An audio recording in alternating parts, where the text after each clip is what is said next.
नमस्कार। विश्लेषण कार्यक्रम में आज का मुद्दा है, क्या किसान करेंगे बीजेपी का नुकसान? मैं हूं इंद्रमोहन शर्मा, बेंगलुरु से। हरियाणा विधानसभा के चुनाव आगामी अक्टूबर महीने में होने वाले हैं और किसान अभी तक बीजेपी सरकार से परेशान है और नाराज भी है। बात करें अगर लोकसभा चुनाव की, तो लोकसभा चुनाव में भी किसानों ने बीजेपी उम्मीदवारों का जमकर विरोध किया था और उसका नतीजा यह निकला कि केंद्र में बेशक नरेंद्र मोदी तीसरी बार प्रधानमंत्री बन गए हैं, लेकिन बीजेपी के बहुमत से नहीं बल्कि एनडीए के बहुमत से सरकार बनाई है तीसरी बार केंद्र में। लेकिन वो भी बैसाखियों पर ये सरकार कितने महीने चलेगी, कितने साल चलेगी, ये तो खैर आने वाले दिन ही बताएंगे। लेकिन लगता है कि बीजेपी हाईकमान ने या प्रधानमंत्री नरेंद्र मोदी ने या केंद्रीय गृह मंत्री अमित शाह ने अभी तक किसानों के आंदोलन की सफलता का कोई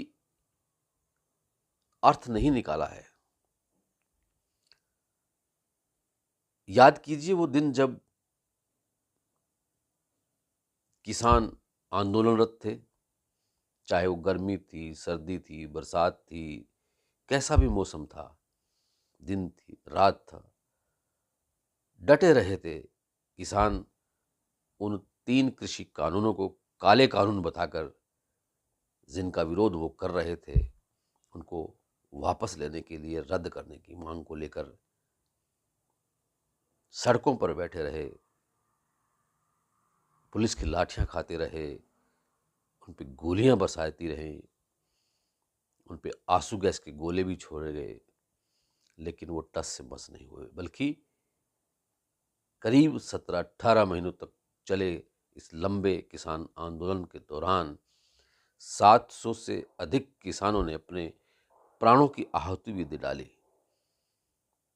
तब जाकर प्रधानमंत्री नरेंद्र मोदी की सरकार की आंखें खुली और प्रधानमंत्री नरेंद्र मोदी ने उन तीनों कृषि कानूनों को वापस लेने का ऐलान कर दिया। यानी कि मोदी सरकार ने उस वक्त ये मान लिया था कि किसान जिन मांगों को लेकर अड़े हुए हैं, उनकी मांगें जायज हो सकती हैं। और उसके बाद उन्होंने ये वादे भी किए थे कि फसलों पर एमएसपी देंगे, ये करेंगे, वो करेंगे।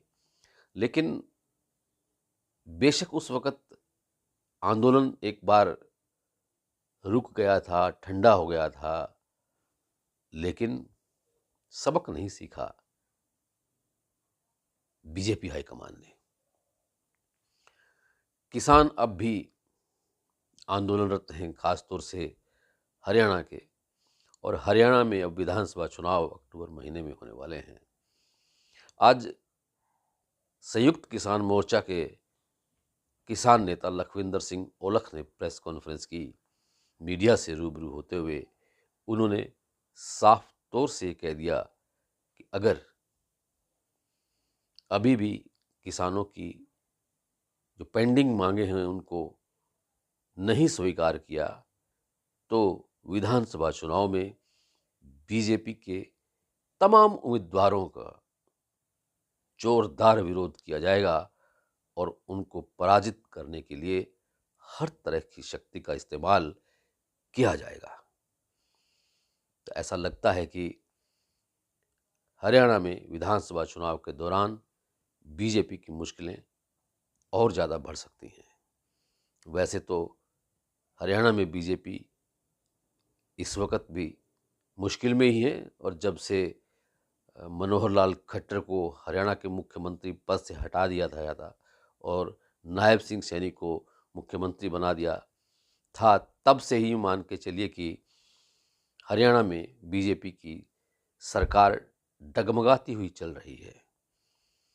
हालांकि बीजेपी की सरकार के प्रति हरियाणा में उस वक़्त भी रोष था लोगों में, जब बीजेपी और जेजेपी गठबंधन की सरकार थी। लेकिन लोकसभा चुनाव में सीट शेयरिंग के मामले को लेकर बीजेपी और जेजेपी का गठबंधन टूट गया। जेजेपी अब अलग हो चुकी है और अब सिर्फ बीजेपी की सरकार है हरियाणा में, वो भी अल्पमत में है। लेकिन फिलहाल कोई अविश्वास मत प्रस्ताव आ नहीं सकता जब तक चुनाव होंगे, इसलिए बीजेपी की सरकार ही रहेगी तब तक। लेकिन आने वाले विधानसभा चुनाव में क्या बीजेपी जीत पाएगी? चारों तरफ से बीजेपी पर प्रहार हो रहा है।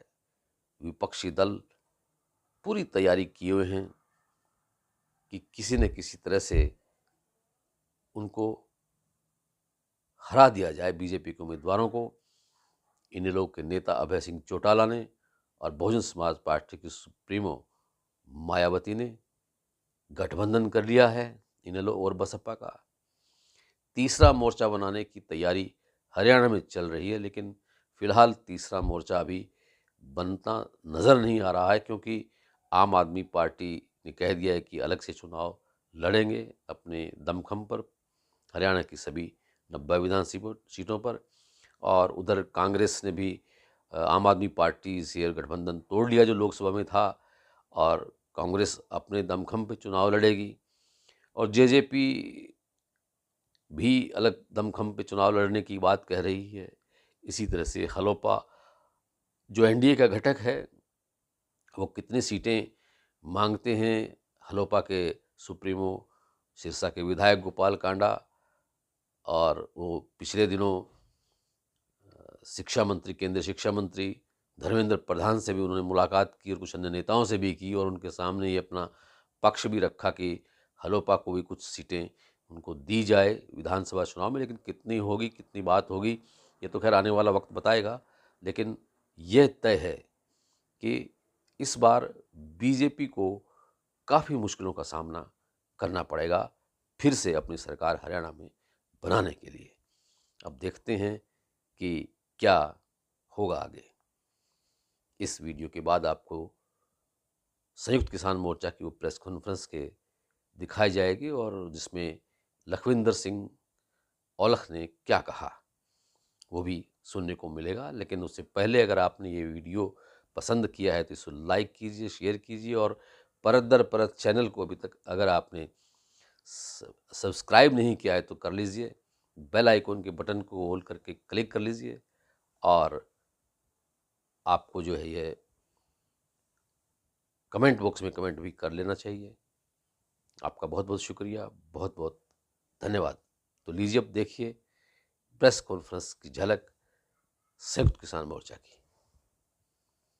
देखिए, हम जो हमारी मांगे नहीं है, हमारे माननीय प्रधानमंत्री द्वारा किए गए वादों को पूरे करने की बात है। उन्होंने ही अपने समय में कहा था स्वामीनाथन अजोग C2+50 के तहत फसलों के भाव देंगे, किसान की पहली ही कलम से पहला ही काम कर्जा माफ़ी करेंगे।